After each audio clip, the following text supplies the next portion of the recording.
All right, well, thank you everyone for joining us for this meeting about the Capital North Corridor Plan. I'm John Anagnost. I work in the Planning and Development Department at the City of Raleigh. Also with us tonight from the City of Raleigh is Christopher Golden and Ira Mabel. And we also have Mike Saraski from our lead consultant for this project, which is called WSP. And so I'm going to go over a presentation to describe what's in this final plan report that has come at the end of over 2 years of a planning process. And as I said earlier, if you have questions during the presentation, it's okay to unmute yourself. You should all have control of your microphones to unmute yourself, and you can basically interrupt me. That's okay. This is meant to be a pretty conversational meeting. So it's not just me talking to you, it's all of us talking together. And so I'll go over the contents of the report. And if you have questions during the presentation, feel free, we can chat. And then at the end, we'll just open it up to everyone and we can all chat. So I will start the presentation now.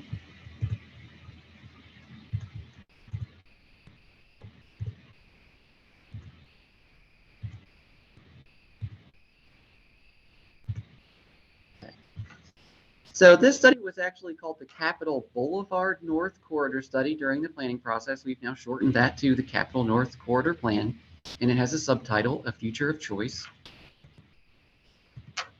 And this presentation is going to talk about how the study began, what we went through during the study process, and then now that we're finished, what's actually in the report that is going to go to the City Council. And so this study deals with the area of Capitol Boulevard between I-440 and I-540. And a lot of the focus is on the commercial parcels that are pretty close to Capitol Boulevard. There are a couple places at the north end where it does extend towards residential areas behind Triangle Town Center, but mostly the commercial areas. And so, like I said, it's been about 3 years actually in the making for this plan. And so we are now at the end after 5 rounds of public outreach, 4 of which we had in-person components, and then the last one was mostly virtual. And so where did this study come from? As many of you probably know, there is quite a bit of vehicle traffic on Capitol Boulevard. And so the highest amount of vehicles at any point on Capitol Boulevard right now is about 70 to 80,000 cars a day. It does vary depending on what part you're on. But we expect that number to go up to potentially above 100,000 cars per day by the year 2045.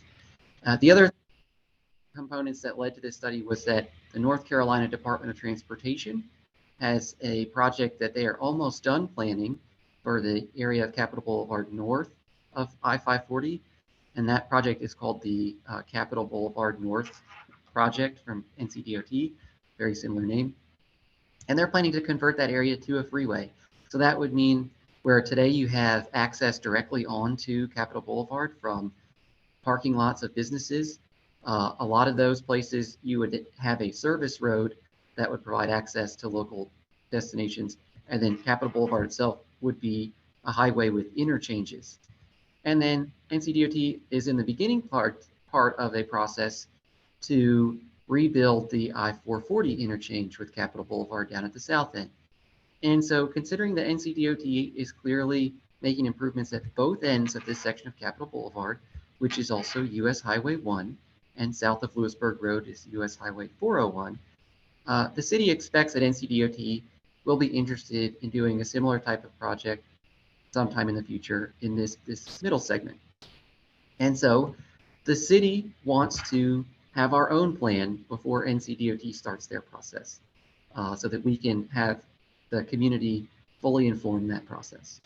So this area of Capitol Boulevard between 440 and 540 is not really one single area. It's not uniform. It's many different neighborhoods, different styles of development. Obviously, the south end is smaller commercial parcels. It tends to be smaller shopping centers and then car dealerships and vehicle repair shops. And then at the north end tends to be larger shopping centers with national chain stores and, of course, Triangle Town Center Mall.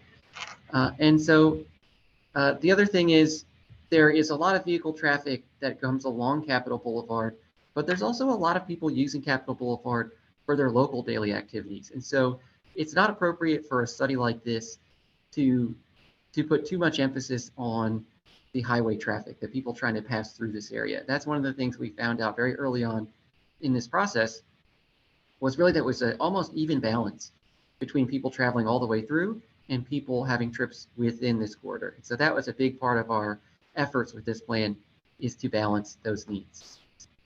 The other thing is there are many small and locally owned businesses here. And so for our public engagement, we went to the public, like I said, 4 times with large public meetings. And so those were, at places like New Hope Baptist Church and the Brentwood Elementary School. We also had what are called pop-up events in a lot of locations. So that's where city staff and consultants will actually go to a location. So we were at the Raleigh Rescue Mission thrift store a couple times. We went to the Green Road Library. And then we had some special meetings with community groups and business owners. And here's a look at what some of that looked like. And we did try to reach out to a lot of community groups that represent neighborhoods and organizations in this area. And we really enjoyed working with them. And so here you can see some of those groups. And so after doing all that engagement, we put together these vision themes that were going to guide the development of this plan. And so these were actually drafted about a third of the way through this process. And every time that we came up with new proposals as we went through the process, we would refer back to these vision themes and say, how are our proposals for each topic reflecting what we heard from the community? And then we would go to the community and ask, does this really fit with what you wanted from this plan? And we feel like we did a pretty good job of that, but we'll hear from you tonight.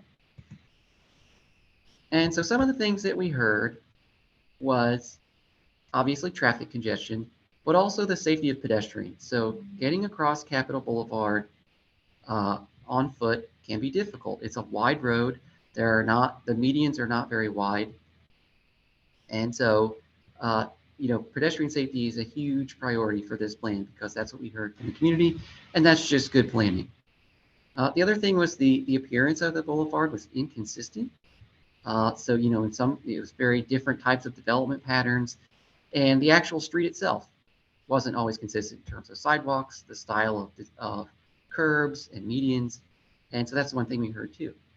And then people wanted to have a variety of housing options in the future, particularly to keep the affordability of the area. One thing that people really like about this portion of Capitol Boulevard is that you are near to a lot of things and have access to a lot of things, close to downtown, 440, 540, and other parts of Raleigh north of 440.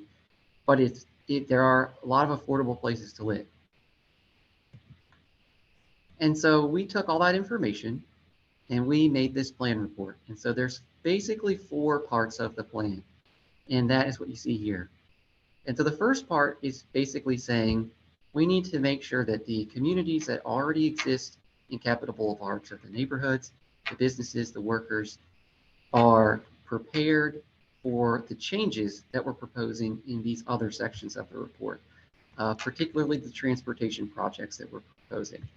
Transportation projects take a while to construct. It can take years to build projects of the scale that we're proposing. And during that time, local businesses' activities can be disrupted. It might be difficult to access a local business in the normal way that a customer is expecting to. And so we really want to make sure that the city is providing resources for businesses and residents so that during that disruptive time and after, they have the best opportunity to be successful and to be able to stay a part of the Capitol North Corridor. And then from there, we go to transportation and land use recommendations. So let's start with community investments. So why were we thinking about community investments? As I said, it can be disruptive to build large transportation projects. And so when we thought about that, we said, in what way can the city help local businesses and neighborhoods? And the big part of that was just providing direct assistance. And that is in a form of multiple action items that are proposed in this plan that include a grant program for small businesses and a small business incubator. So that could potentially be for new businesses, but a small business incubator could also be for an existing business, if it's relocating, it needs a place to temporarily operate from.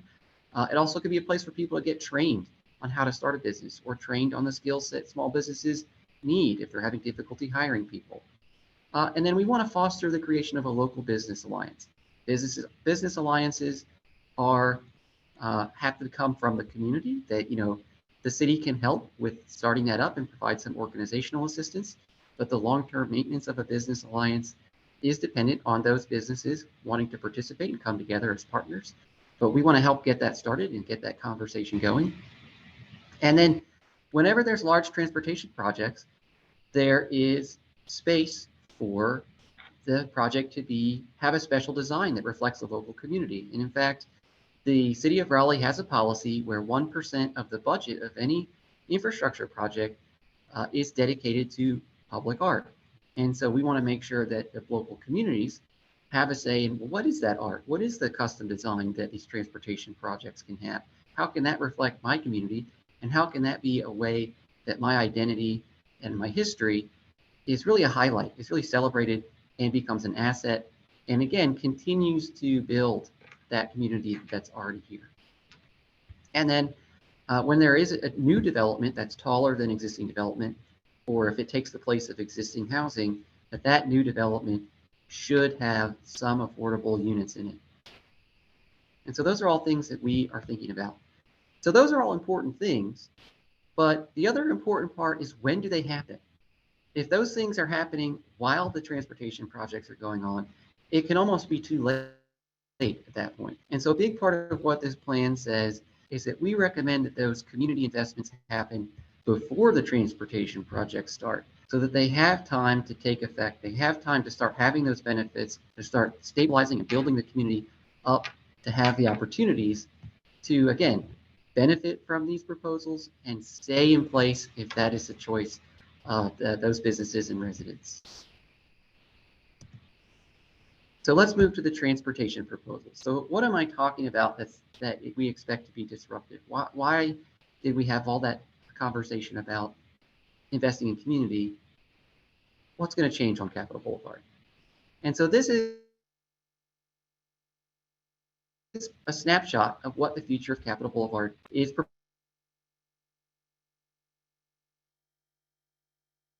proposed to look like by the Capitol North Corridor Plan, dedicated for bus lanes. And that would be to serve a new type of bus service that Raleigh is getting called Bus Rapid Transit. And so Bus Rapid Transit is a service that operates a lot like a train. It has a platform, a station platform, instead of your typical bus stop with a bench and a shelter. And that platform is large, it's covered, and it usually will have displays that show when the next bus is coming. So that's more comfortable than a lot of bus stops today.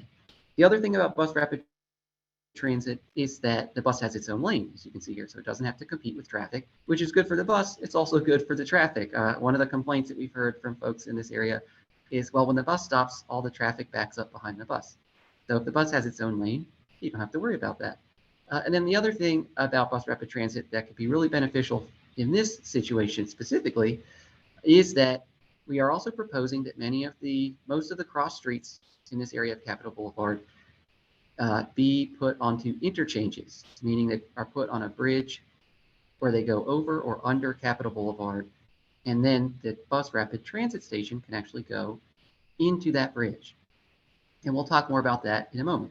The other components of this street is that there are the inner lanes where you can see the cars close to the bus lanes. Those would be for regional traffic. And that means that those cars would be going basically from one end of the corridor to the other, from 540 to 440 or back. And in that stretch, they would not have any traffic signals because of those interchanges at each cross street would allow them to pass under or over the cross street with no traffic signal. And then the outer lanes, you can see, would be close to shopping centers and would have access to local streets that go to neighborhoods. And so those outer streets would have narrower lanes and they would have slower speed limits. So the outer streets would have a speed limit of 35 miles per hour. The inner lanes would be 45 miles per hour.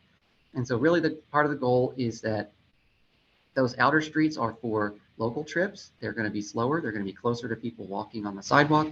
And so that's really going to be less of a highway feel and more of a local street feel on the outside. And then the final part of it is that there would be a 12-foot wide sidewalk on each side, and a portion of that sidewalk would be for trees to be planted, but it would have a large area that would be open to pedestrians. And I'll also note that we are proposing that there's vegetation in that outer median in between the regional lanes and the local lanes.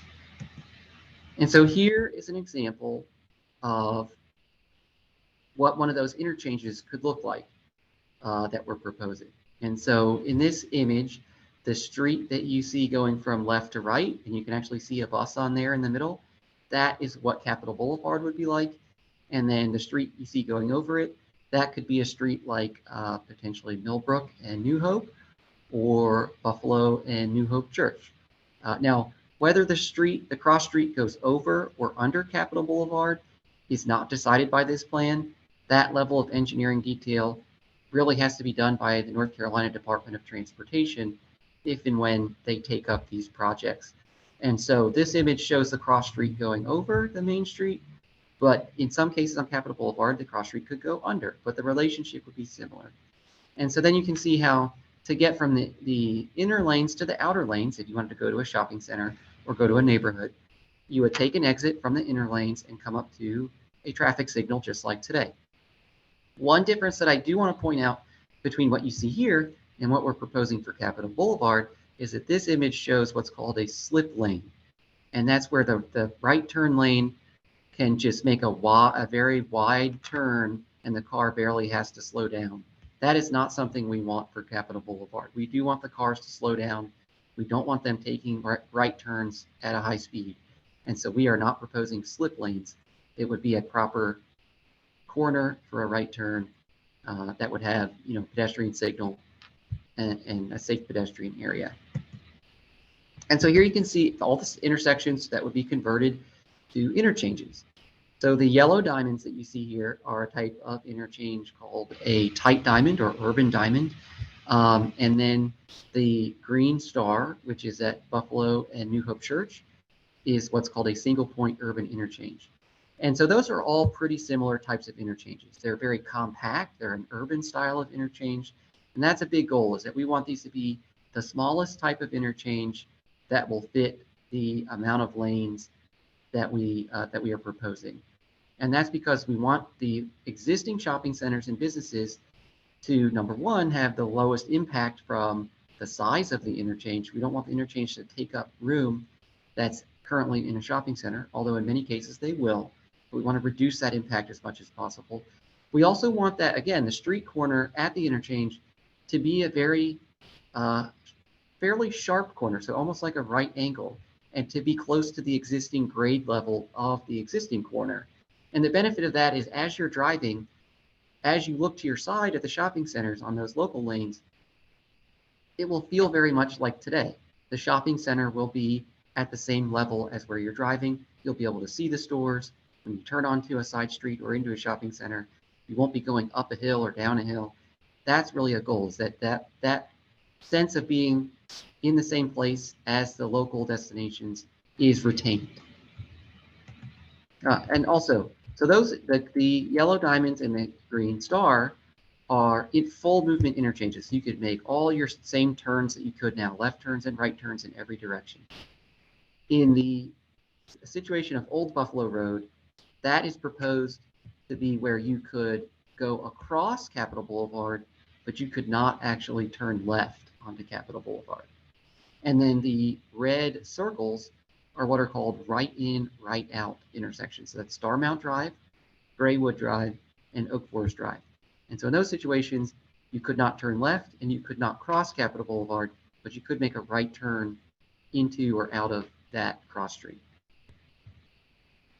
And so the way that you would actually, if you wanted to go, say you're coming out of Starmount and you wanted to go south towards downtown, you would turn right onto Capitol Boulevard and then go up to probably up to Buffalo New Hope Church and basically make a U-turn through that intersection. And so at two of those places that are proposed to be right in, right out, Oak Forest Drive and Starmount Drive, we're proposing pedestrian bridges. because the interchange, there won't be an interchange to provide that safe pedestrian connection. And so the pedestrian bridge will provide that pedestrian connection. So those are the transportation proposals. That is a big project. In fact, will be probably multiple projects. And those have to be submitted to the North Carolina Department of Transportation, and they have to approve funding for them. And so we have estimated that the cost of all of that combined would be about $900 million, and that includes right-of-way acquisition. Excuse me. Right-of-way acquisition meaning if the road gets wider or those interchanges take up more space in an intersection, you have to buy that land from the private property owner at that location. So $900 million is the projected cost. And the funding mechanisms at North Carolina Department of Transportation are all tied up for at least the next 5 years. And so the earliest we think that this project could be approved for funding is 2026. Excuse me. And then that would then go into a North Carolina NCDOT design and engineering process of their own that would work out a lot of the details, like exactly how many turn lanes will there be? Will the cross street go over or under? All those kind of details get worked out at that point. And then we think construction could start as early as 2031. Now that's a best case scenario. Any delays that come in would push it back farther. And so I mentioned that the interchanges are helpful for pedestrians and getting to the bus service. And that's what I want to talk about here. So today, if you cross Capitol Boulevard, you are looking at least 6 lanes to cross. And then if there are turn lanes, can be as many as 8 or more lanes that you have to cross. And there is a pedestrian signal. I believe that the intervals for those signals is something like 29 or 30 seconds to get across 6 or 8 or more lanes of traffic. So there are many people who are just not going to make it across in 29 seconds, and that's not their fault. Everyone should have the ability to cross the street regardless of their level of ability and mobility. And so that's one of the big things that we want to make better with this plan. And so that's what an interchange can do. Number one, by placing those fast-moving inner lanes, the regional lanes, away from the cross street. So with an interchange, those inter-regional lanes of traffic will never interact with the cross street. The other thing is the bridge of the interchange itself acts as a waiting area. So if you don't make it all the way across in one signal cycle, you have a place to stop and wait for the next signal cycle. And so here's an example of how that would work. And again, this image shows slip lanes. We do not want slip lanes for Capitol Boulevard. But basically, you would come to one side of the local lanes, and then you could cross those. If you didn't make it all the way across, you can wait along that bridge and then continue across the other side of the local lanes. So in most cases, you would not have to cross any more than 4 lanes at any one time. And here's an example of what that could look like. And so this is Buffalo Road and New Hope Church Road. So this is that single point urban interchange. And again, you can see that really a goal here is to make this interchange as small as possible. And to help you kind of see what's happening here, Capitol Boulevard is passing from left to right on this, and then New Hope Church Road and Buffalo Road are going to top to bottom. And so the inner portion of this, you can see those red bus lanes in the middle. And then on either side of that would be the regional lanes. In this example, they're passing over Buffalo Road and New Hope Road. And then you have the outer local lanes. And then this is an example of how the bus rapid transit station could be built right into that bridge. And so one of the benefits there is that today there are people who cross Capitol Boulevard, but not at an intersection. They're not going to a traffic signal and waiting for the pedestrian signal and crossing there. They cross just right in the middle of a block. And one of the reasons people do that is because they can see the bus coming on the other side of the street. They need to catch the bus. And they think, well, if I go down to the intersection, wait for the signal to change, go across, then come all the way back down, I'm going to miss that bus and I'm going to have to wait another 15 minutes. Now, is waiting 15 minutes worth risking your life? I don't think so, but people do it. And so one of the things that we want to have available is that the bus station is accessible directly from the intersection, or in this case, the interchange. And so there wouldn't really be a reason to go to cross Capitol Boulevard in the middle of a block. If you're trying to get to the bus, you would just go down to the intersection, go out on the bridge, and come down to the station. And then the city of Raleigh has a policy that says when you have a grade separated interchange, you must have a protected bicycle facility in that interchange. And so that's what we have here. These are proposed concepts for how we would like NCDOT to treat these interchanges when they build them, which is that they should have a protected bicycle lane so that someone coming up to that interchange from one of those cross streets can cross the interchange without having to interact with the vehicle traffic. And that's a protected bicycle lane either in addition to the sidewalk or combined with the sidewalk in the form of what's called a multi-use path. And this really would depend on the size of the cross street. So larger cross streets, we pretty much would want to have both the bicycle lane and the sidewalk. For some of the smaller ones, it probably could be managed with just that multi-use path.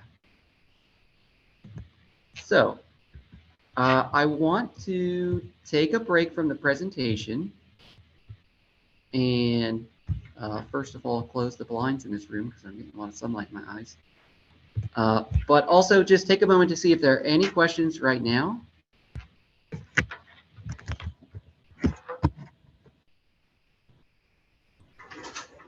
Okay. And again, if you'd like to ask a question, oh, I hear someone. Go ahead.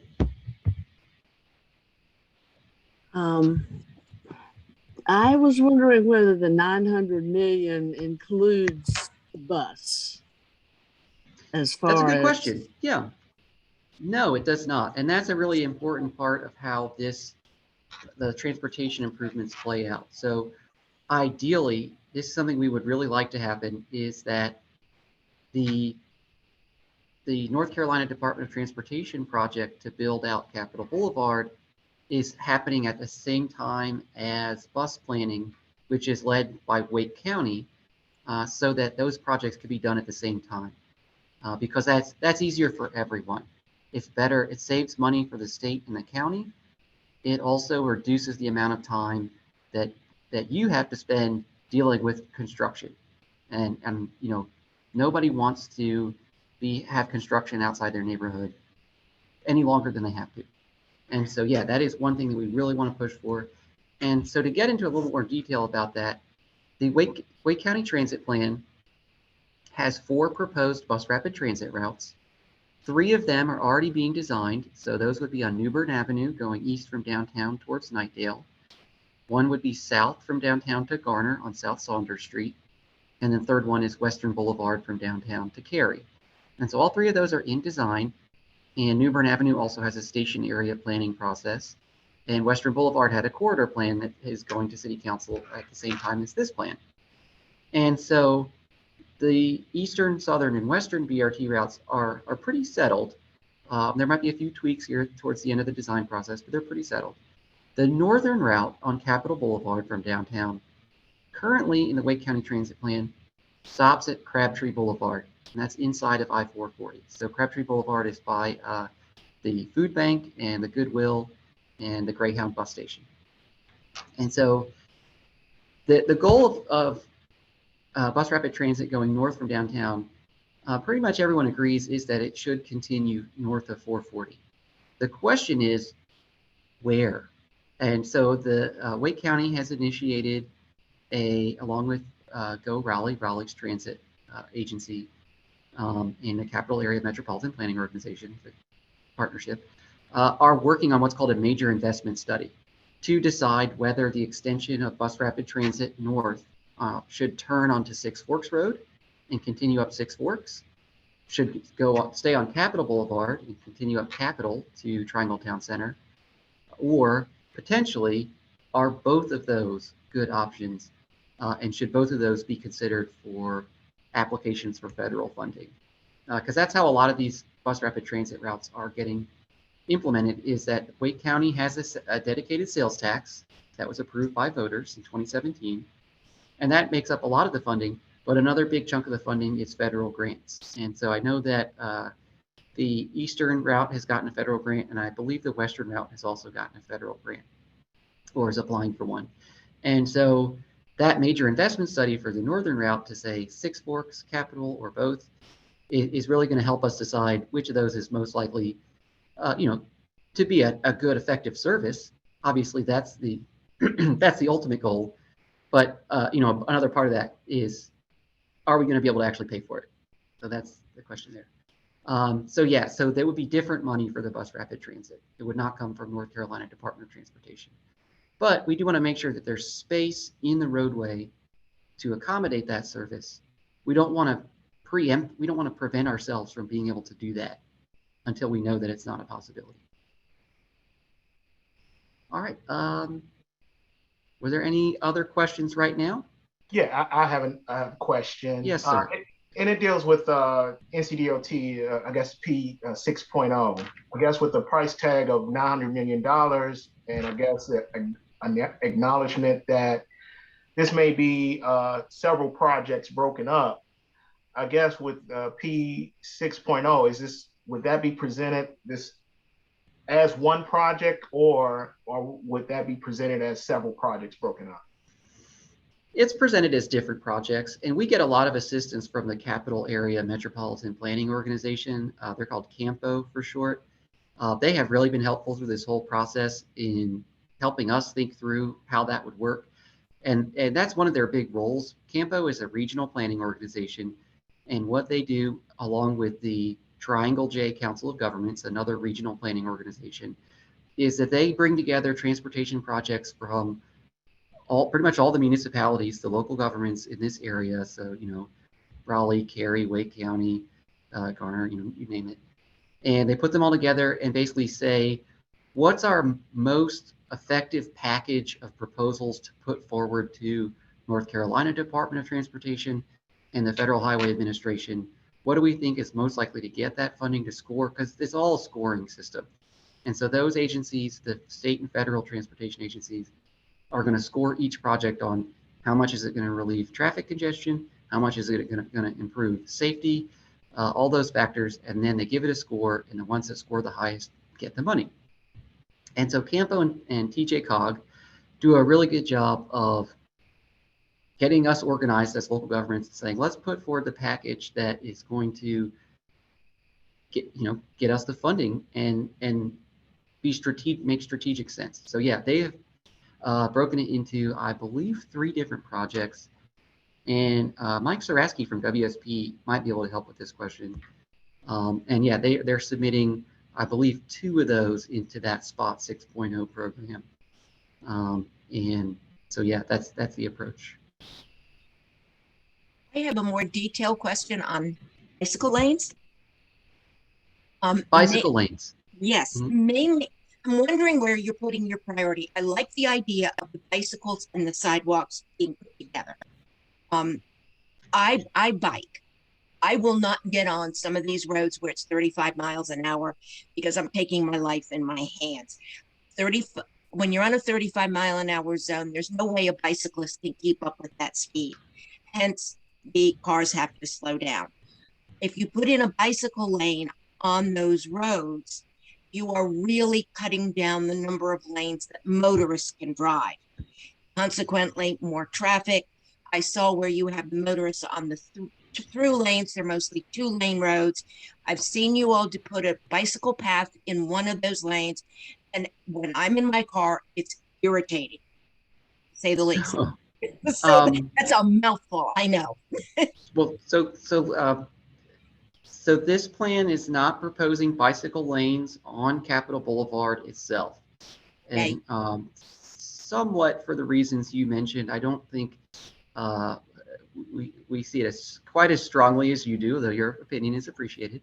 But yeah, there are some issues with trying to place bicycle facilities directly on Capitol Boulevard because of it is a highway basically. And although we are trying to make those local lanes less like a highway, it is still a highway. And so we have that 12-foot sidewalk.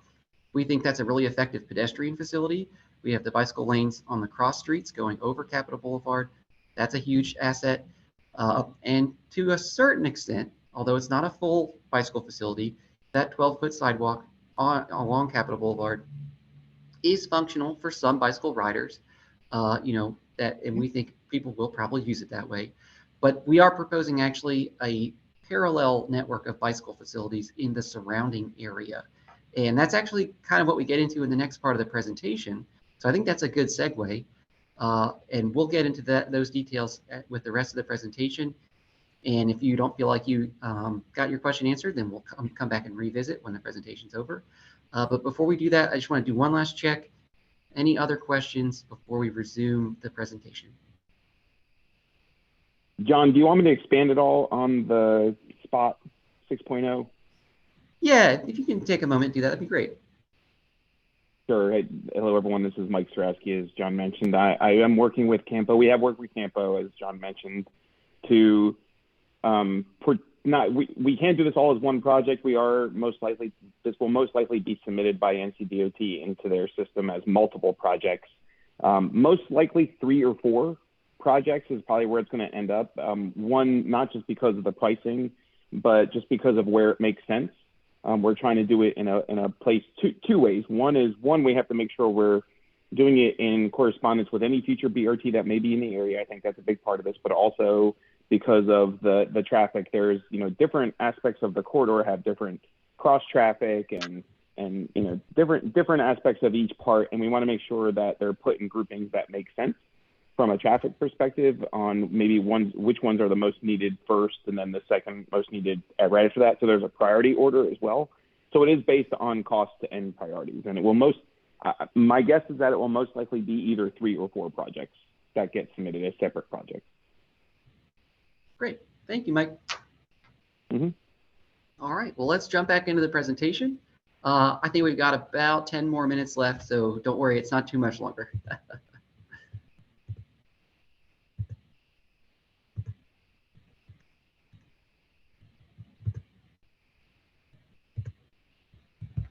Okay, so we heard about the transportation improvements and the community investments. And so that talks about, existing communities being prepared, and then how we're addressing multimodal transportation needs. And then once we're thinking, well, there's going to be all this public investment in transportation, rebuilding a highway, adding a special bus service, well, that needs to fit in with the type of development that's occurring in the area. For people to be riding that bus service, for people to make use of those bicycle lanes and that really nice sidewalk, there needs to be people. And currently on Capitol Boulevard, a lot of the development is single-story retail right along Capitol Boulevard. And so we want to think, well, that's likely to change in the future, especially in response to some of these transportation investments. How could that change? And so we've developed what are called multimodal districts. There are 4 of these along Capitol Boulevard North, and they're oriented basically around proposed bus rapid transit stations. And so here you can see Highwoods and Westinghouse, that area, then the Buffalo New Hope Church area, Mini City, and Triangle Town Center. And so I'm just going to give an example of one of these. I'm not going to walk through all of them, but for each one in the plan report, we have, like I said, a proposed BRT station location. Now that is conceptual. A future BRT planning process involving Wake County and Go Raleigh is going to really determine if BRT is planned here and where those stations would go. And then propose new public streets to make the street network more connected around those stations. And then what type of development should occur there. And finally, the types of bicycle facilities to connect it all together if you don't want to drive. And so here's an example of that. So this is the area around Mini City. So you can see Capitol Boulevard is the dark blue going from top to bottom in this. And then you can see the thick blue line kind of towards the upper middle part of the page is East Millbrook Road and New Hope Road. And then Calvary Drive to the south of that. So the solid lines that you see on this map are existing streets. And then there are dotted lines. The dotted lines are proposed new public streets. And if you look, you'll probably notice that a lot of those dotted lines are actually already driveways in parking lots. They already are places where people are driving. They're just not public streets. And so that was a real strategy that we wanted to use, was to say, we don't really want new public streets to disrupt the existing development. We just want to make sure that this area is fully functional from that perspective. And the reason that public streets are important is, as many of you probably are aware, many of these driveways in shopping centers don't have sidewalks. Either don't have sidewalks on both sides or don't have sidewalks at all. And in many cases don't have pedestrian crossing areas, either from the building to the sidewalk that is on a public street, or just from the building to really anywhere else. There's not much treatment for pedestrians inside of shopping center parking lots. And so by saying that these should be public streets, what this does, it doesn't say the city is going to come in and build a public street. What it says is that in the future, if these property owners redevelop their property, they will have to build these public streets in order to get their new development approved. So the city's not going to come in and do this against anybody's desires, but it does mean that over time, as these properties redevelop, that these streets will be installed and have sidewalks on both sides. And in some cases, would also have bicycle lanes. So the other thing we're doing is we're thinking about the types of development that should occur. And so again, this is mini city. And so what we're saying here is that number one, how tall buildings should be. And so you can see 12 stories. And the thing I'll note here is that the proposed bus rapid transit station would be at the corner of Millbrook Road and Capitol Boulevard. And so the tallest building heights are recommended for right near that corner, up to 12 stories. And then still along Capitol Boulevard, but to the south towards Calvary, would be 7 stories. And then outside of that area, closer to the existing neighborhoods, would be a lower height of 5 stories. And then the colors that you see here represent the types of development, or the types of basically businesses or housing that should be there. And so the red color says future zoning should be for what's called commercial community mixed use, which basically means you could have apartments, offices, or commercial uses like retail, including shopping centers. That could be single-story shopping centers. So I know what you're thinking, well, that's already what's there. So how is this different? Well, we expect that if people build taller buildings, they probably, if they can build taller buildings, they probably won't want to keep a single-story shopping center. But again, that ability to build taller buildings can be disruptive to existing businesses. And so one of the recommendations in this study is that these changes to the recommended heights, particularly here at Mini City, be delayed until the transportation projects are moving along to give us lead time again for those community investments. So we don't want to come out right out saying, oh, let's just have taller development. We really want to say, let's have taller development when the transportation is there to serve it, when there's transit to connect it to people who don't necessarily have cars, and when there is time for community investments to benefit local businesses and communities.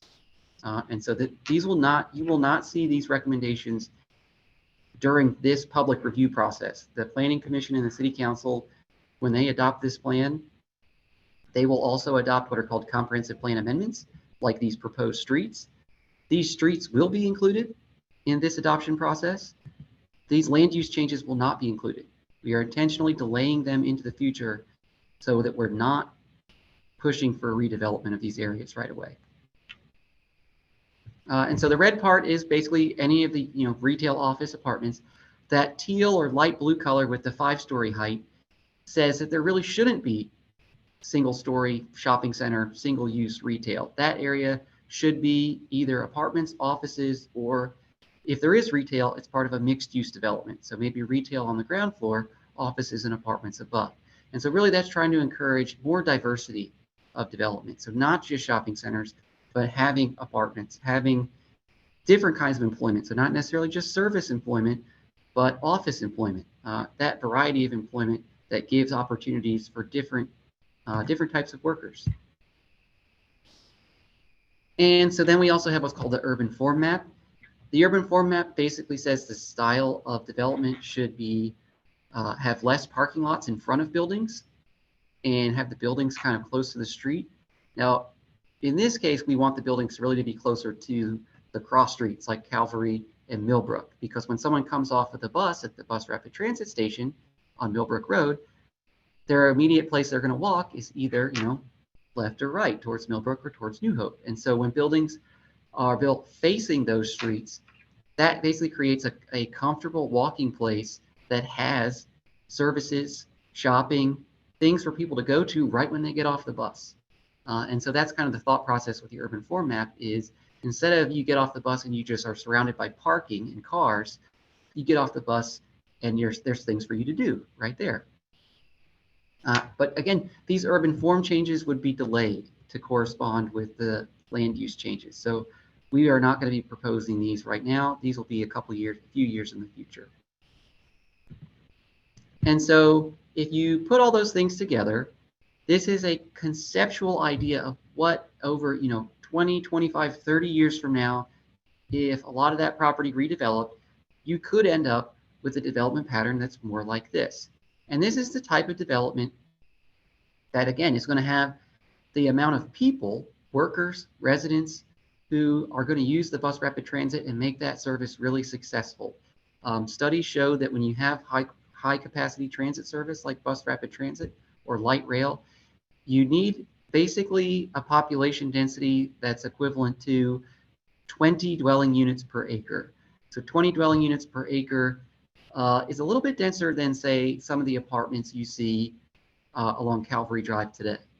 Those are probably pretty close to 20 units per acre. So that's basically the density you need for successful transit. And then, of course, employment opportunities. Again, though, the land use and urban form recommendations are going to be held off until the transportation and community investment projects get underway. And so really not recommending this for a few more years into the future. So now we're on the bicycle facilities. So like we said, Capitol Boulevard itself will not get separated bike lanes. The sidewalk is sort of a bicycle facility, although it's not really up to the city standard of a standard bicycle facility. And so the way that we are managing that is to say that parallel streets should have high priority for construction of new bicycle lanes. Now, many of these parallel streets are already included in the city's Bike Raleigh plan, which is the plan for where new bicycle lanes should go. And so what we're saying with this plan is, let's make those the top priority. Let's make sure that we have a lot of those bike lanes installed by the time the transportation projects start happening. And that way, the cars will have a better quality of service and bicycles and pedestrians will have a better quality of service.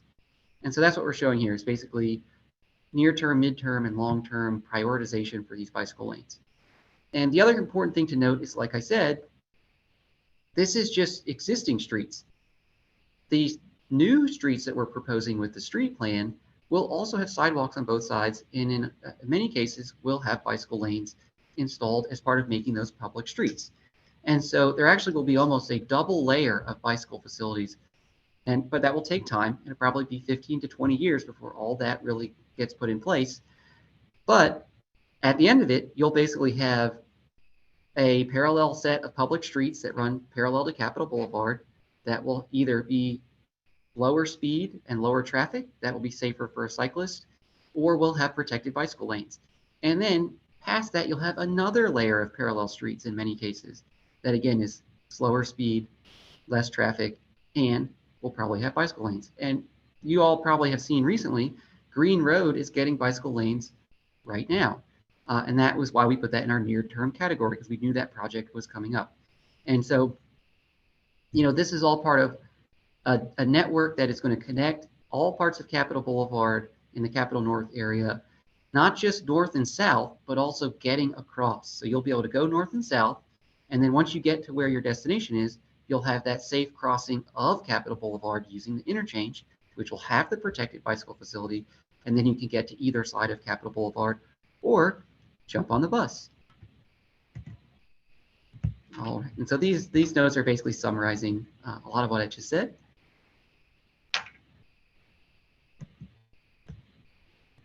And again, noting taller heights are going to be delayed.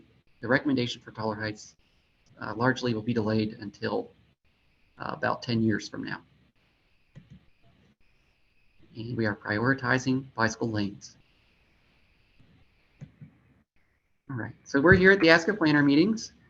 City Council has given approval to refer this to the Planning Commission. And so we are intending to put this on the Planning Commission agenda on November the 18th. And that would be the first step in this final review process. And so that's the presentation. And I'm happy to open it back up for questions.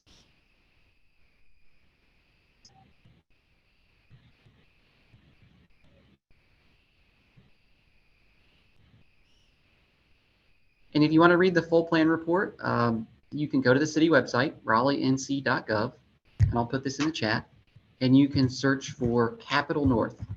And it's pretty much always the first result that you get from searching Capital North.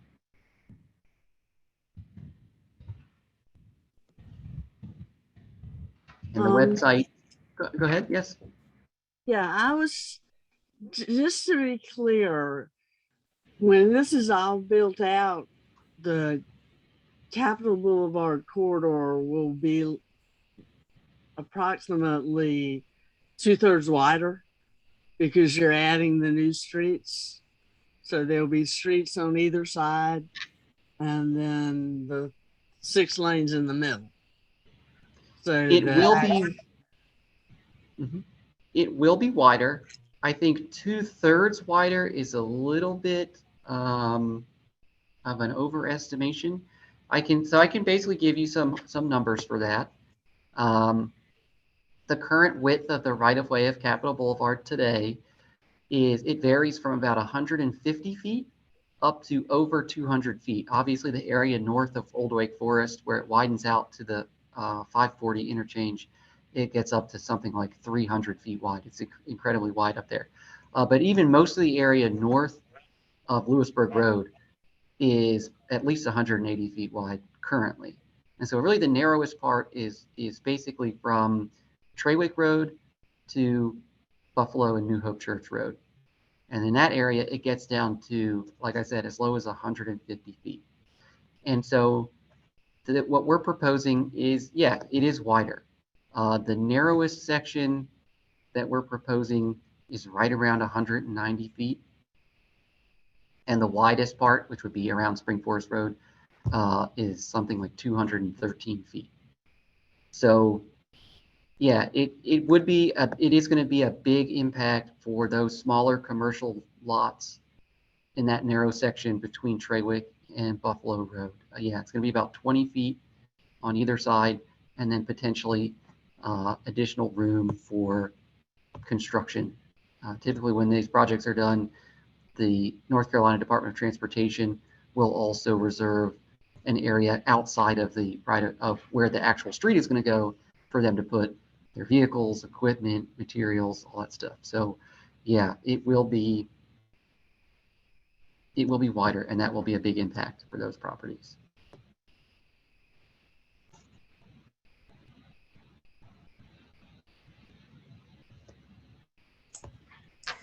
Could you talk just a little bit about some of the interchanges that are right turn only? Isn't that going to drive more traffic through the surrounding neighborhood?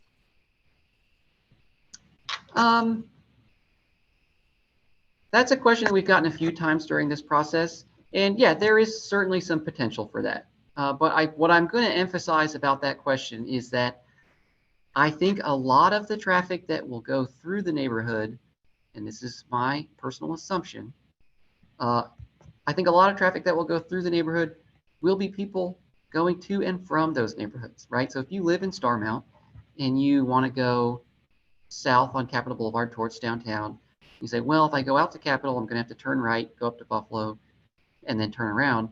I'll just go up Bog Street or one of the other streets in the Starmount neighborhood and turn onto Buffalo Road, and then just go out to the interchange that way.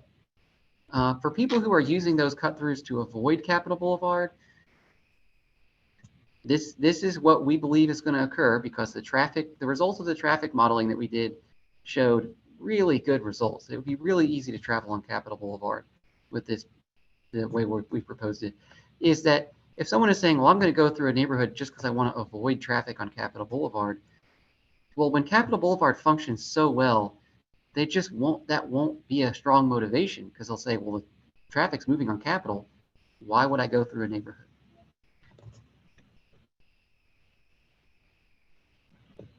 Thanks. Mhm. John, let me add one other thing for that too. It's that typically your right turns to U-turns are a much safer condition than making a direct left. There's less conflict points and things like that. And while people their first instinct may be to go through a neighborhood to avoid that right and then a U-turn, I think maybe after they do it once, they're going to go and make the right turn in the U-turn. It's like I said, studies have shown it's a safer condition. It has less conflict points, and it just takes some learning to be able to get people to do it that way. All right, so I see a question in the chat about the project north of 540. So that's a totally separate project.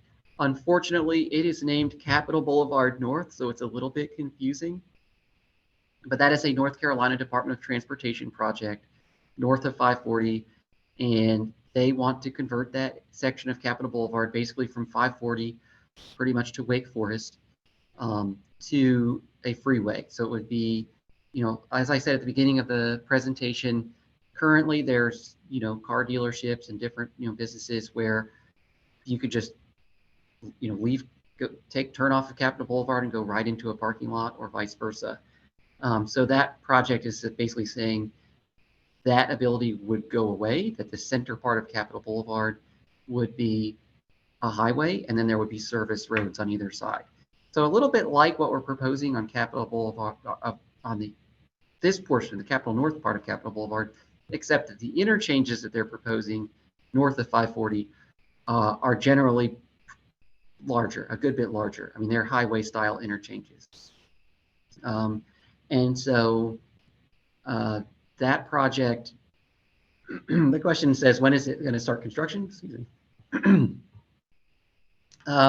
They have a web page for it. If you search NCDOT Capitol Boulevard North, you can get to it pretty easily. They are currently they finished the design work. Now they're in what's called right-of-way acquisition. And so that means they're purchasing the extra property they need along the roadway to build it out.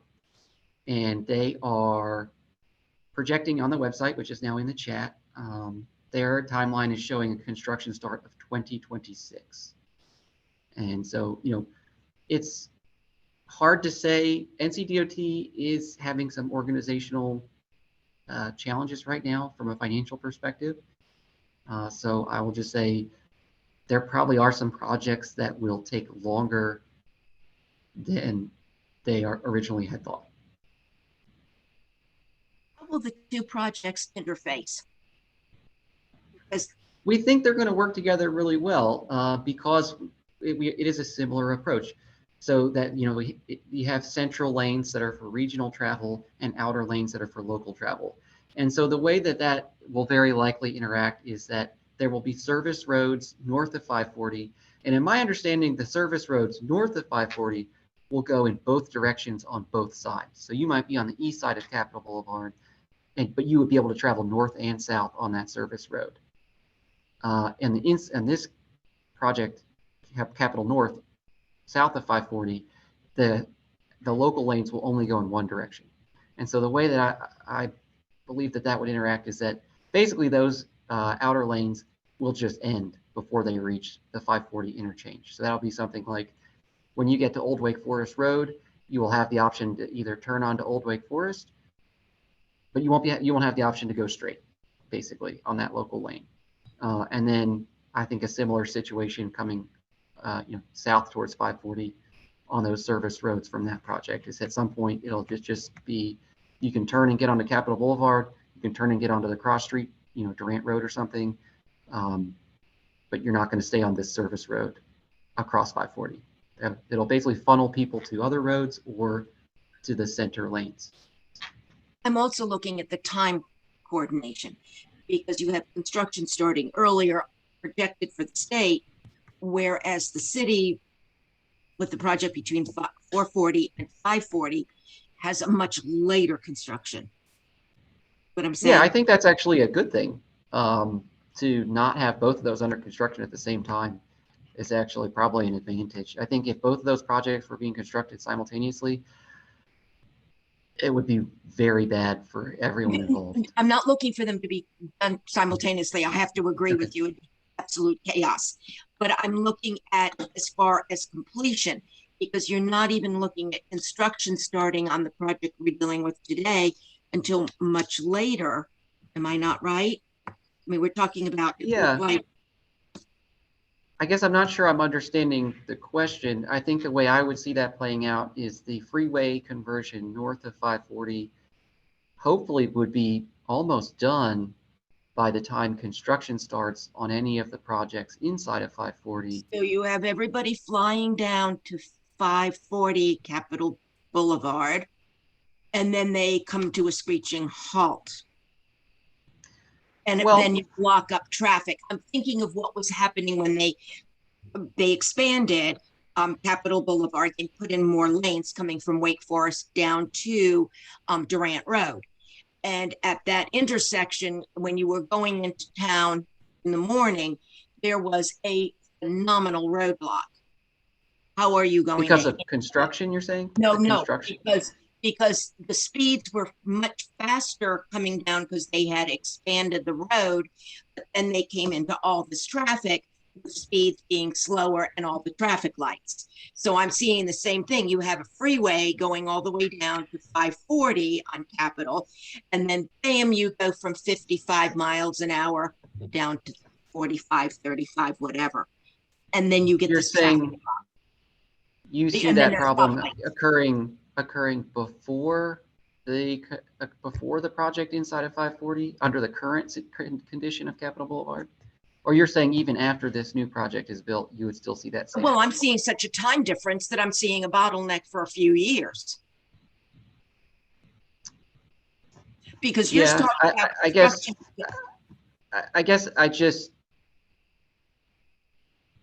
I don't want to turn the question back on you, but I guess go ahead. I don't mind. what is the alternative? The only other alternative is to ask NCDOT to delay construction of the freeway conversion to wait for this project. I think there needs to be coordination, and that might not be necessarily a full delay or a full speed up. You might need to do some adjustment on planning because you're going to get a horrible bottleneck.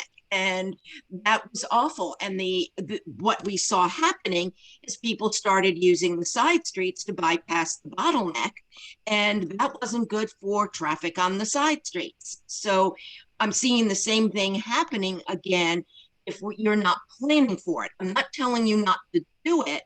I'm simply telling you that I think there may be a coordination problem facing you that you may need to be addressing as you're going through the planning process.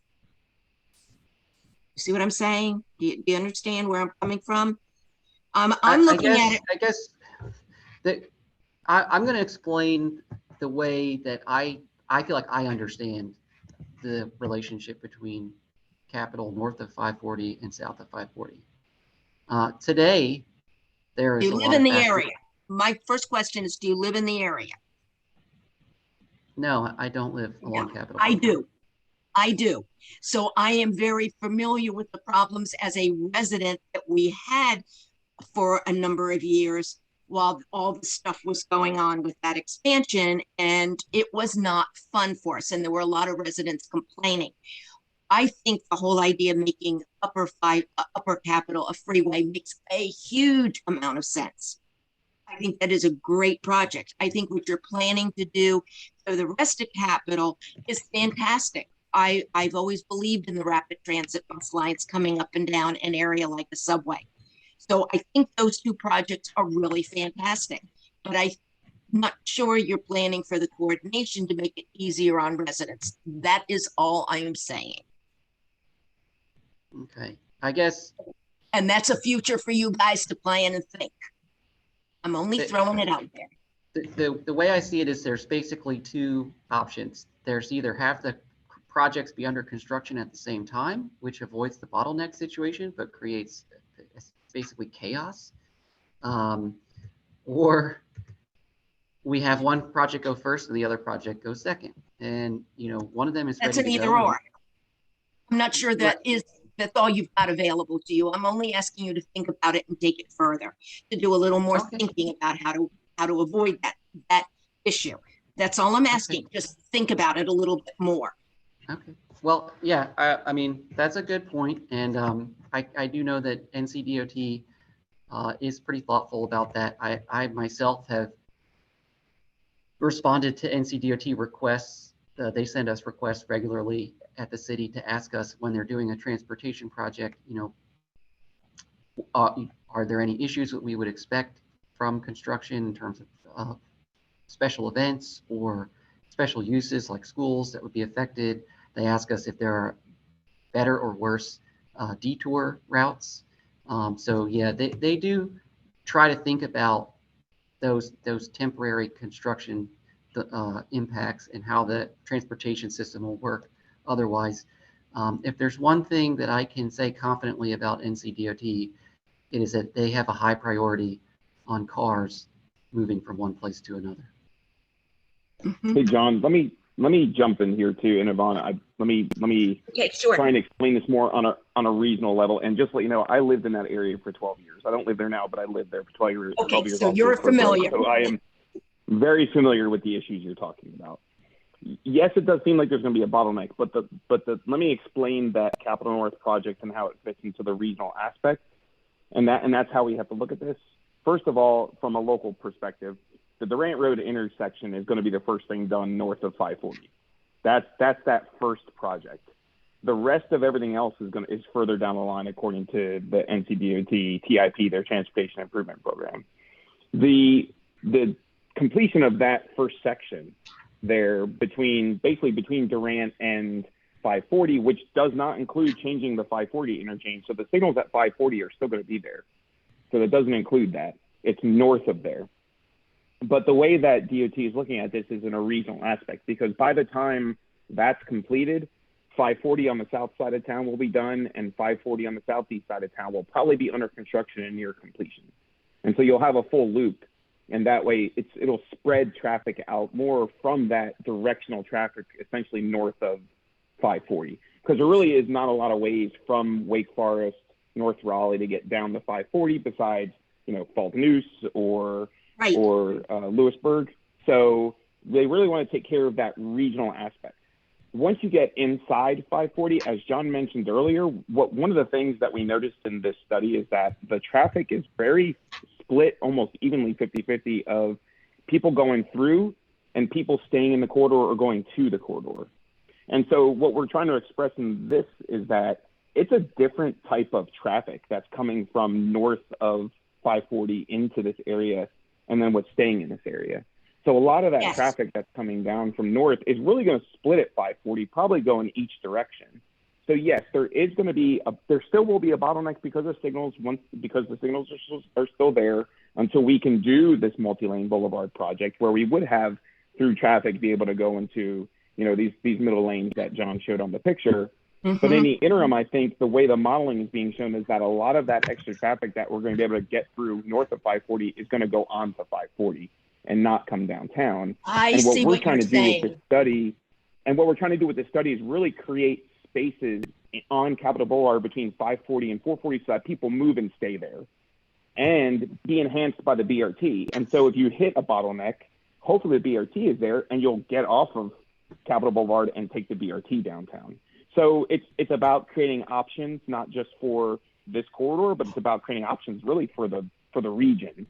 And DOT really looks at those when they change a project like that north of 540 to a control of access facility with interchanges. It's a regional thing, and so yes, you're correct with what you're saying, but I do think there is a bigger plan on a more regional aspect where in order to alleviate some of that.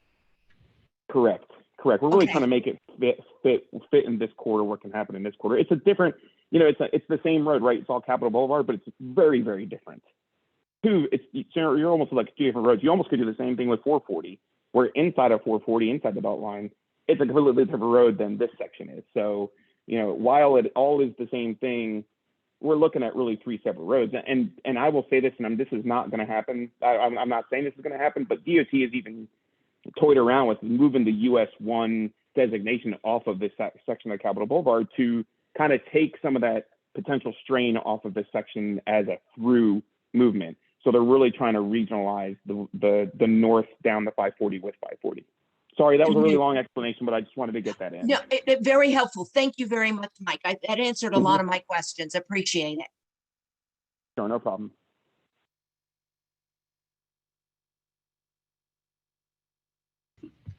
I saw a question in the chat that said, can you restrict certain uses?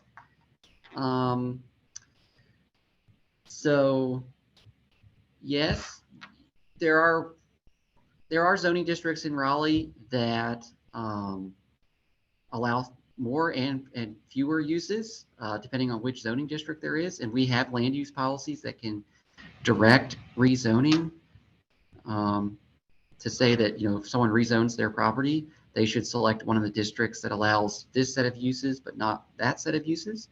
And so that's a little bit what we've tried to do when I showed that example of mini city, of having that teal or blue colored area with the office and residential mixed use, is to say in those areas, the zoning should be, you know, the most common zoning that fits with that land use designation is called office mixed use. And so office mixed use does not allow shopping centers. It doesn't allow single story retail. It doesn't allow a lot of more intense commercial uses like pawn shops, vehicle repair shops, and car dealerships. And so, you know, that's the way we're thinking about that, is to, yeah, to basically create areas where, because today on Capitol Boulevard, almost all of Capitol Boulevard is zoned with either commercial mixed-use zoning or industrial mixed-use zoning. And those are basically the most intense commercial zoning districts. And so what we're trying to do with those land use recommendations is say, if and when one of those property owners says, well, you know, and the other thing to note is most of that property that is along Capitol Boulevard is zoned for a maximum height of 3 stories. And so if somebody says, well, I'd like to rezone my property to have a taller building than 3 stories, that's when those policies come into play, and that zoning case goes to the Planning Commission and the City Council. And what the staff report will show is, well, the Capitol North plan says in this area, it says office and residential mixed use, or in some cases, like near Brentwood, there's an area that we're proposing to be designated as neighborhood mixed use, which is a similar situation, smaller scale retail, less of those intense commercial uses. And so basically saying in that area, if that person wants to rezone, they're going to need to, they should select one of those districts that doesn't allow those intense commercial uses. Now, at the end of the day, it's up to the City Council whether they want to approve that zoning or not. And so, you know, that can change if the council changes.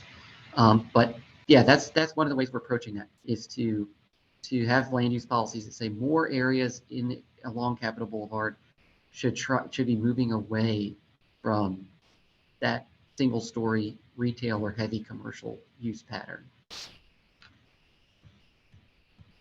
Let's see. I am seeing another question in the chat. Can you say when construction would actually start? When will the exit have to temporarily close? When will the exit have to close for construction? And how will it affect business along the exit corner? Amita, can you say specifically what exit you're referring to? Is there a particular street that you're concerned about? Because basically the construction for the Capitol Boulevard exit, I see, that's from 440 or is that from 540? I think that's the 440, yeah. So that's a different NCDOT project. So there's the Capitol North plan coming from the city, which is a conceptual plan, it's not a construction project. There is the NCDOT construction project north of 540 called Capitol Boulevard North, which we just talked about, which is supposed to start construction in 2026. And then there's that separate NCDOT project for the 440 Capitol Boulevard interchange. And so the Capital North plan from the city has left that interchange alone because we know that that NCDOT project is basically going to do that work. We have one policy that relates to that project, which is to say there should be a really high quality pedestrian facility through that interchange. It should be safe and comfortable for pedestrians to get through that rebuilt interchange. But the 440 interchange project was suspended due to the financial challenges that NCDOT was having.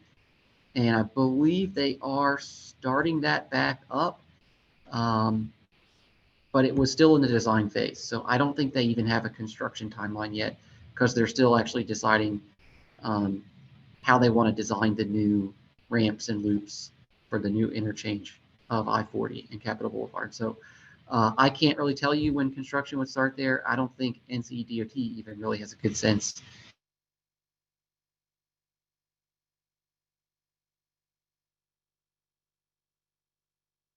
of when that's supposed to start. Depends on how high of a priority they place on it. But if it's still in design, it probably can't start construction for at least 3 to 4 years, would be my guess.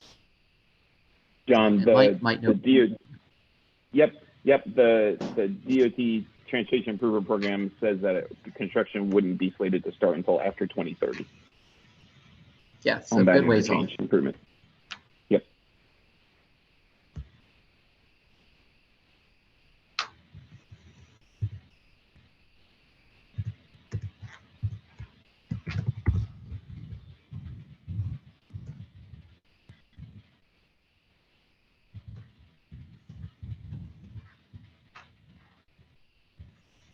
Alrighty, not seeing much in the chat right now. I will say my internet went down for a few moments, and so I have actually lost the earlier portion of the chat. So if there was a question between that previous question and the question about uses, I have not seen it.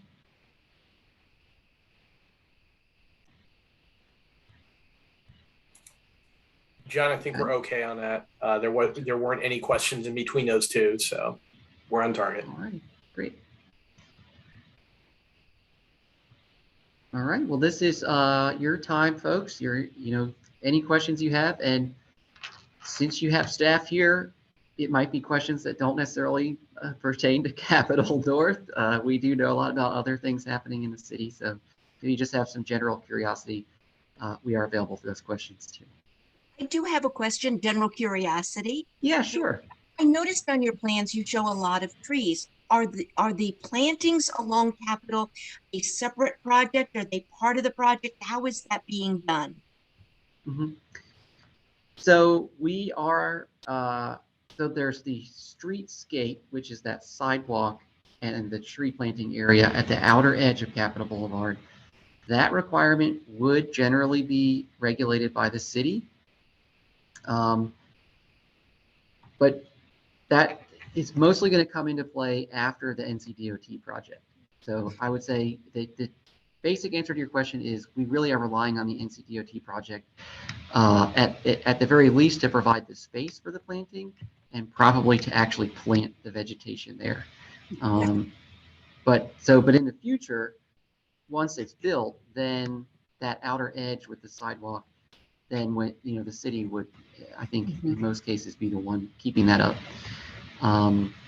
But the way it works between now and the NCDOT project is that the city will have on our zoning regulations this streetscape plan, and we'll say this is what it should look like in the future. It doesn't make a lot of sense for us to require developers to build that sidewalk if it's only along their property, especially if there's an existing 6-foot sidewalk. They say, I'm gonna rebuild a shopping center, for the city to say, well, you need to build a 12-foot sidewalk that has a 6-foot sidewalk on either side. In most cases, what we'll do is we'll say, since you already have a 6-foot sidewalk and a curb and gutter in front of your property, you will dedicate the right-of-way as part of your development of private property, and then you will pay a fee. It's called a fee in lieu. And what that is basically saying you will put some money into a special fund. And so when that NCDOT project does come along, we have some money set aside to support that streetscape design, and the city can do our part to build that out. But yeah, it's like I said, it doesn't really make a lot of sense for us to force people to build that when there's nothing for it to connect to. It's better to do it all at once as part of a large project. Thank you. Yeah. Let's see, old abandoned hotel that was near Brentwood. What is being constructed now? So there was a rezoning case about 2 years ago for that site to allow there to be apartments built there. And so that's what's happening now. They have an approved site plan for 4-story apartments, and that's what they're building. I think it's between 200 and 300 units. And you can actually see it now. I'm sure if you've driven by, you see that they are done with the foundations and they're starting to put up the framing right now. There's wood framing out there. If you saw the WRAL piece this morning, they had an image of the framing going up. So yeah, that will be an apartment development. And I'm seeing Capitol Boulevard is very loud. Traffic sirens, businesses, food trucks that play music. What noise abatements will be offered in the future? So there's not really specific noise abatements that are proposed in our concept for Capitol Boulevard. I think there's a couple factors that will help noise in the future. Number one is that the outer lanes are proposed to be a lower speed limit of 35 miles per hour and narrower lanes. And so between the lower speed limit and the narrower lanes, we expect the speeds to be lower there. Also because there will be, that's where all the entrances to shopping centers will be and the traffic signals. And so there probably will just be a slower pace of traffic there. People will be making turns, people stopping for traffic signals. Still free flow, pretty free flowing, but we think a little bit slower than the center lanes. And so that slower speed, of course, will make less noise. Then the trees, so planting trees or bushes, both in the sidewalk at the outer edge and in that outer median, so the median between the local lanes and the inner regional lanes, should have trees or vegetation. And so that would be a sound barrier. And then the interchanges themselves are structures. Interchanges have walls either go up or down from the surrounding grade level. And so some amount of the noise would probably be contained by those interchange structures. So between those features, there is likely to be some reduction in noise impacts to the surrounding area. But I do want to be really straightforward that Capitol Boulevard is an interstate highway. And that part of the nature of it is that there's going to be cars moving at speed pretty much all the time. And it's very unlikely that NCDOT is going to allow sound barrier walls along Capitol Boulevard because of how urban it is. It's very unusual in such an urban setting to have sound barriers. And also, I think a lot of businesses would not like a physical barrier blocking people from seeing their business. So, yeah, I think some benefits from the proposed concept, but by the nature of the roadway, I think there's still going to be some noise. John, let me add 2 things to that, if that's okay. Yeah, go ahead. If you don't mind. Sure. The first thing is that there probably will be some sort of noise study as part of any sort of NEPA project, since this will be most likely DOT funded. So they will look at noise. But I will agree that in a lot of cases where Capitol Boulevard will either go up or down, depending on whether it goes over the crossroads or under the crossroads, there probably will be walls built in order to make that done. That's usually what happens in an urban setting, urban interchanges. The pictures John showed in the presentation showed walls. Typically when you have that, and most of the time those cross streets will probably go over, that means that traffic will be lowered. Those walls will be there. The noise will be abated just by that alone. So I think the nature of the project will most likely decrease the noise coming from the roadway itself. But it will be studied at a later date.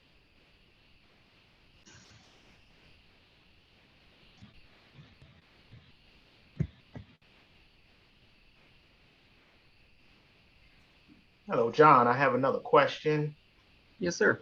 All right. I know early in the presentation you discussed, I guess, future developers. I think the plan has creating surface or streets in like shopping centers, and if a developer wanted to develop that, they may have to, I guess, they'll be required to make those improvements that are in line with the plan.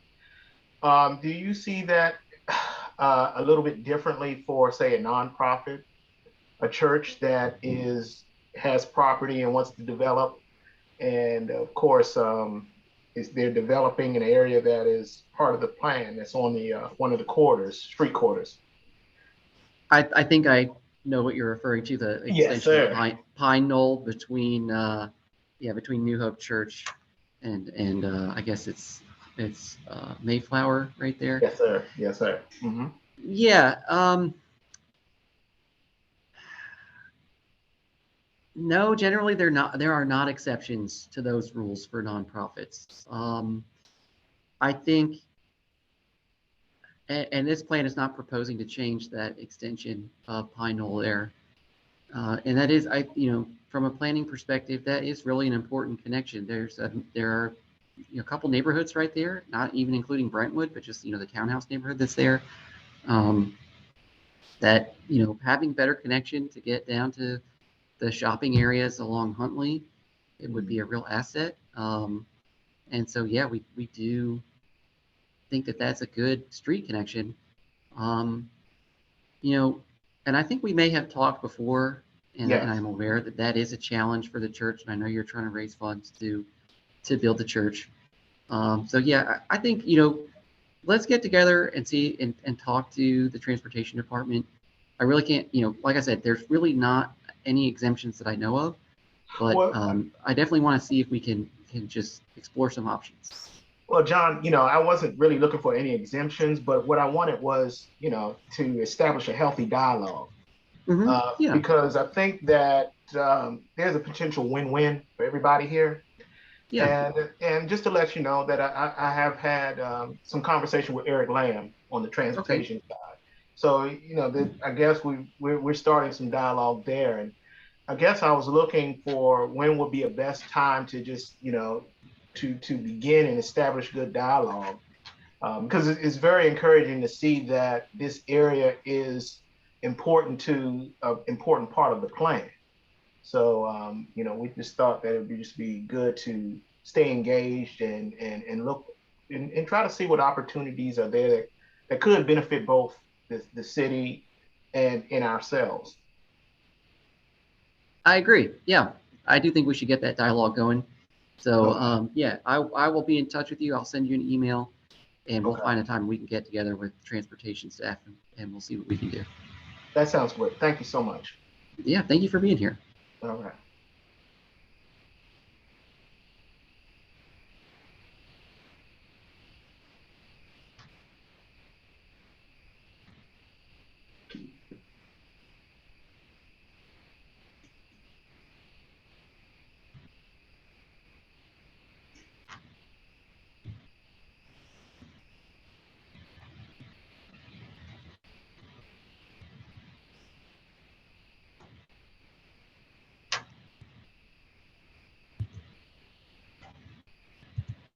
All right, so looks like most of our questions are getting answered.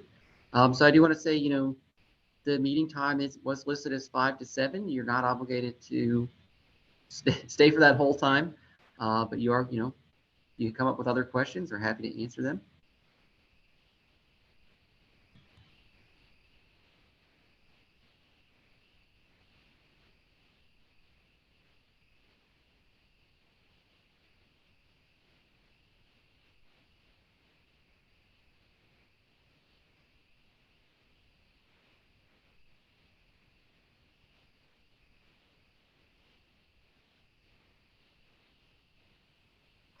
I have a thought, and I don't know exactly how to express it, but I've noticed that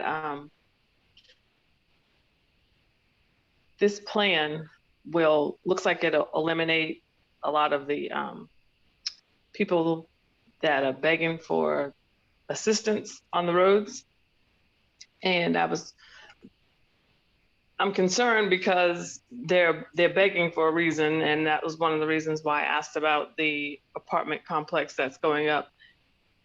housing is becoming more and more expensive. So do you know if that building that they're making, that if it's going to be like a rent controlled or something? I heard that the hospitality hotel that's on the other side has been acquired for homelessness. Is there any other means to help these people? Because now their income will definitely be taken away, since there won't be anybody that they can stop and flag for money. Well, I'm gonna take that question in a few different steps. So, for better or worse, if I believe there will continue to be people who are unhoused and who ask for money on the side of the street, regardless of the design of the street. They probably won't be in the inner part of Capitol Boulevard, but there, like I said, there's going to be now not one but two traffic signals at every intersection if this plan goes forward. So, but that point aside, yes, the city did purchase the hotel across from the Stony Brook Shopping Center, across from the post office there on Brentwood Road. That will be housing largely oriented towards very low income, is my understanding. The city also has a number of general purpose programs for housing that are applicable, that can help people in the area of Capitol Boulevard. And so those are, there is a portion of property tax revenue that is dedicated to affordable housing that generates about $5 million a year. And the goal is to produce about 500 units of affordable housing per year based on that revenue stream. And the city has been fairly successful at doing that in the 4 to 5 years since that dedicated property tax was approved. The other thing is that the voters approved last year a bond referendum for $80 million to fund affordable housing. And there is a plan now that is accompanying that bond that will spend that money in the form of new affordable housing construction, also assistance for existing homeowners with home repairs, assistance with loans for first-time home buyers, a number of programs like that. And then the city has also recently approved, the city council has approved a change to our zoning code that would allow a lot of more different types of housing and a slight increase in density of housing across all of our residential zoning districts. And the specific changes are that townhouses are now allowed in residential 6 and duplexes are now allowed in residential 4. And like I said, the allowed density has increased a little bit. So those things allow more different types of housing and generally tend to be a little bit more affordable. The city also now allows accessory dwelling units, which can be more affordable. And then there is a new overlay district that was approved actually not last week, but the week prior. That's called the Transit Overlay District. And the Transit Overlay District is intended to be applied in the areas around bus rapid transit service. The first places where it will be applied are on the Western Boulevard BRT corridor and the Southern BRT corridor on South Saunders Street to Garner. And that rezoning process will be starting up next month. What the Transit Overlay District does is it offers a density bonus in return for the developer providing affordable housing units. So as an example, if someone has zoning that allows up to 3 stories of height, they would be allowed to build up to 5 stories of height if there is a certain amount of affordable housing units included in the development. And so, like I said, that's being applied first to the western and southern corridors, and then would be applied to the eastern corridor on New Bern Avenue. But if bus rapid transit service comes to this portion of Capitol Boulevard, it is very likely that we would also apply the Transit Overlay District on Capitol Boulevard. And then that would give that density bonus incentive for developers to include affordable units. So there's a lot of things that the city is already doing. And then specifically in this plan, we do have a policy that says when a developer wants to rezone to a taller height, and I think the exact number is 7 stories or above, they should include affordable units in that development. And it is actually, there's a specific part of that policy that says if the site where that rezoning is proposed, it has existing housing, then the new development should replace at least half of that existing housing with affordable units. Now, whether or not that actually occurs is dependent on whether the city council holds developers to that policy. It's the city council's decision whether or not a rezoning gets approved. And so they could, if a developer's not following that policy, rezoning could still be approved. So there, that's not a guarantee. It's not a regulation. It doesn't say absolutely there's going to be affordable units, but it certainly encourages affordable units. And then we have some other action items in this plan that talk about having educational resources for homeowners in existing neighborhoods like Brentwood and Starmount to be able to make use of those city programs that I've already talked about. So basically making sure that they're aware, they have access to those programs.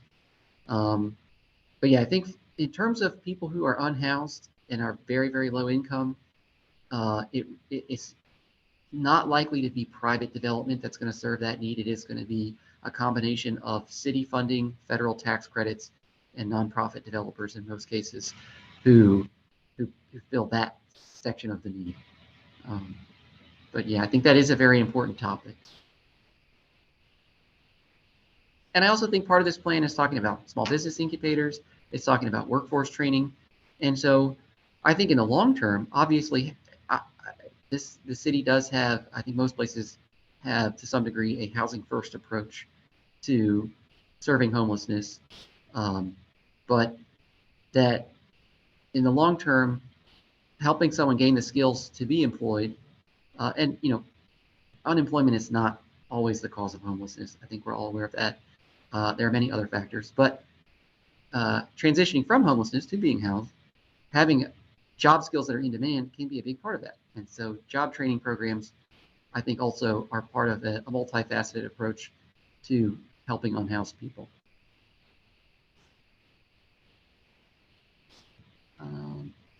So I see a question in the chat. Who would be someone to contact? I want information about the property on Brentwood. So I would contact the Housing and Neighborhoods Department. Well, yeah, I think that's a good place to start. So the Housing and Neighborhoods Department, let me see if they have a general web page that you can contact.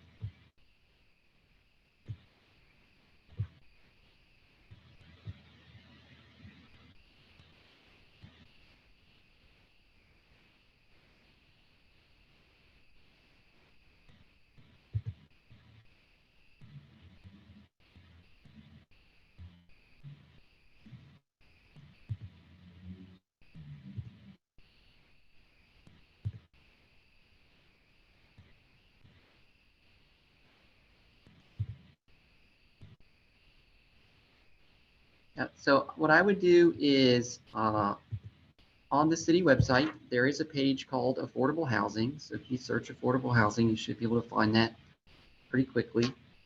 And that has an email address and a phone number there on that page. And I can copy those into the chat as well. So I would say that's a good place to start.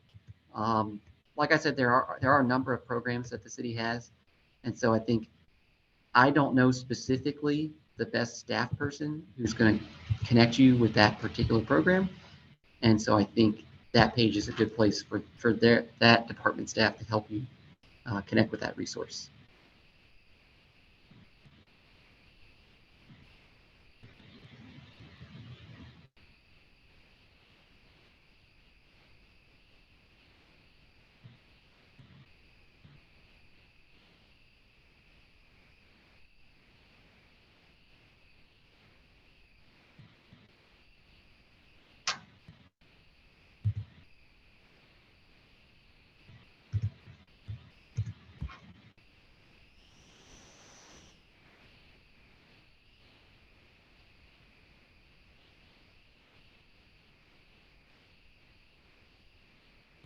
Okay, well, we are at about 6:45. And I don't think we've had anyone new join the meeting in quite some time. And it seems like we're running short on questions. So I think what I would like to propose is bringing this meeting to a close at 6:45. And so if we don't hear additional questions by then, we'll have a couple closing comments and we will bring the meeting to a close.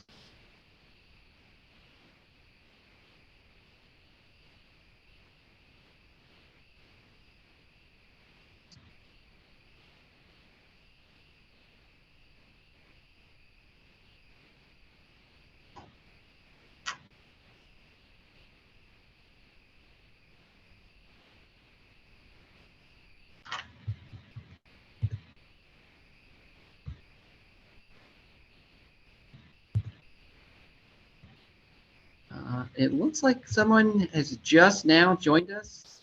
David, welcome to the meeting. We did have a presentation at the beginning. I don't know if we have enough time before 7 o'clock to get through it again.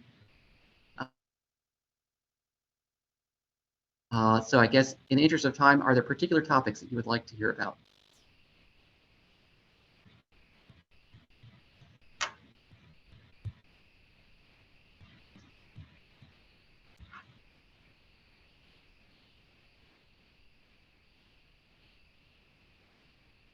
Okay. David, did you have any specific questions for staff about the corridor plan?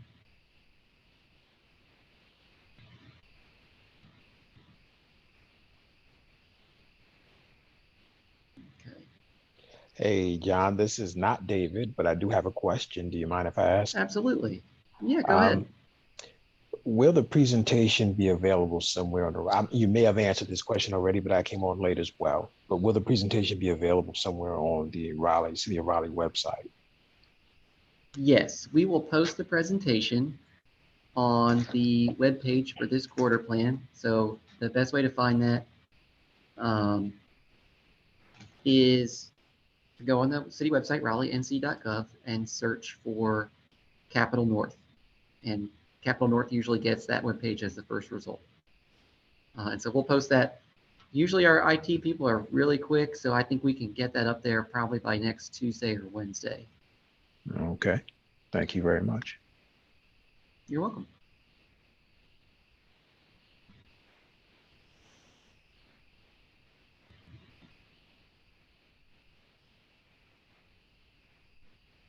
So I guess David, before you joined us, we were just about to bring the meeting to a close. I am not hearing a request for specific information. I'll say I'm happy to talk with you if you'd like to call me on the phone, or we also have another, basically this very same meeting again on Saturday morning at 10 a.m. I encourage you to join us then.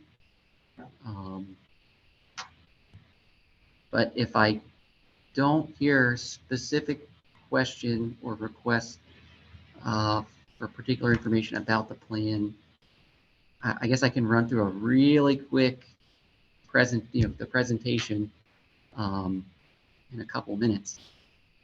But I guess I'm curious, are you interested in seeing the presentation? And we do have a chat feature if you'd like to use the chat.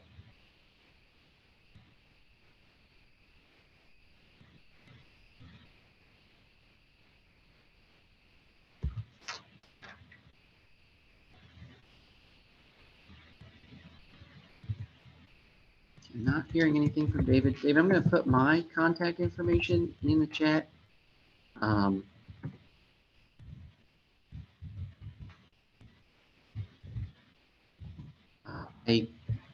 I apologize because I feel like you kind of missed the bulk of the meeting, but I'd like to give you an opportunity to learn this information. So like I said, please do give me a call or join us on Saturday, and I'm happy to go over it with you. Great. Okay. All right. Okay, yeah. Thanks, David. And so with that, again, this is the Capital North Corridor Plan, Ask a Planner for October the 21st. Thank you to everyone who joined us this evening. The plan is going to be on the November 18th Planning Commission agenda. You can keep track of that either by visiting the Planning Commission webpage on the city website, RaleighNC.gov, and search Planning Commission. We will also have that information posted on the Corridor Plan website, which you can find at RaleighNC.gov and searching Capital North. We will have this same format meeting again this Saturday, October the 23rd at 10 o'clock in the morning. And so you're welcome to join us for that as well if other questions occur to you, if you'd like to bring your friends and neighbors. But with that, we thank everyone who was able to join us this evening. I'd like to thank the other staff from the city, as well as Mike Saraski from WSP for being here. And that is the end of the meeting. Thank you.